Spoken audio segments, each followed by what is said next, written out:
আসসালামু আলাইকুম ভাই ব্রাদার, কি অবস্থা সবার? আশা করি সবাই ভালো আছেন। আল্লাহর রহমতে আমিও ভালো আছি। তো প্রত্যেক দিনের মতো আজকেও বাসা থেকে বের হইলাম কাজে যাওয়ার জন্য। হয়তো আজকে নতুন কিছু আছে কাজে শেখার জন্য বা দেখার জন্য। আর কয়দিন ধরে কাজ করতেছি, মনে করেন যে প্রায় ফর্ম লাগানো আর হচ্ছে প্রিপেয়ারে কাজ। আজকে চেষ্টা করব যে আপনাদের মাঝে কাজে কিছু আপডেট দেওয়ার জন্য। তো চলেন ভাই ব্রাদার, নাস্তা শেষ করার পরে সরাসরি সাইটে গিয়ে আপনাদের সাথে দেখা হবে। তো নাস্তা করার পর আমরা বের হয়ে গেছি এখন সাইটে যাওয়ার জন্য। মদিরের সাথে আমরা গাড়িতে বসে আছি। তো ভাই ব্রাদার চলে সরাসরি সাইটে গিয়ে দেখা হবে আপনাদের সাথে। চলে আসলাম আমাদের আলফুরসন সাইটে।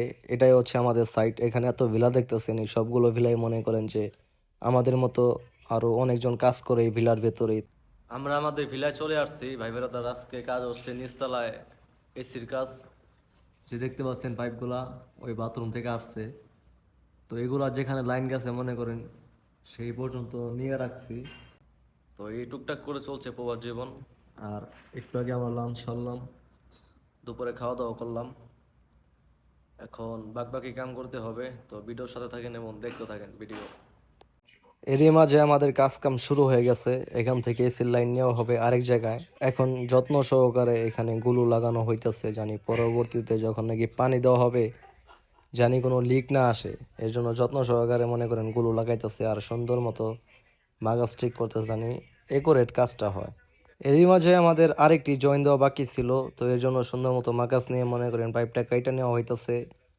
আর পরবর্তীতে এখানে গুলো লাগিয়ে জয়েন্ট দেওয়া হবে। এখন যত্ন সহকারে গুলো দিয়ে লাগানো হইতেছে, জানি কোনো লিক না আসে।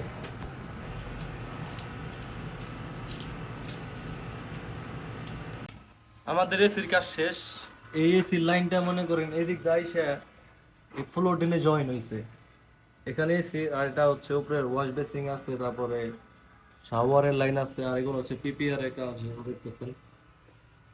তার ভিতরে আজকে কাজ করতেছি। এগুলো হচ্ছে 110-এর পাইপ। আর এই কোনা দিয়ে আজকে 50-এর পাইপ আনা হবে। এখান দিয়ে আইনা এইদিকে নেওয়া হবে। তো এটার জন্য আমরা প্রস্তুতি নিতেছি কিভাবে কি করা যায়। আর ভিডিওর মাধ্যমে সবকিছু দেখতে হবে। আজকের কাজ আমাদের এই পর্যন্তই। এখান দিয়ে আরেকটা 50-এর পাইপ নেওয়া হবে, মানে প্রায় 1 ইঞ্চির একটু বেশি, 1.5 ইঞ্চি মেবি। এর জন্য সুন্দর মতো জায়গাটা ক্লিয়ার করতেছে, জানি পাইপ নিতে কোনো অসুবিধা না হয়। তো ভাই ব্রাদার, এই ছিল আমাদের ভিডিও। তো সবাই ভালো থাকবেন, সুস্থ থাকবেন। আল্লাহ হাফেজ।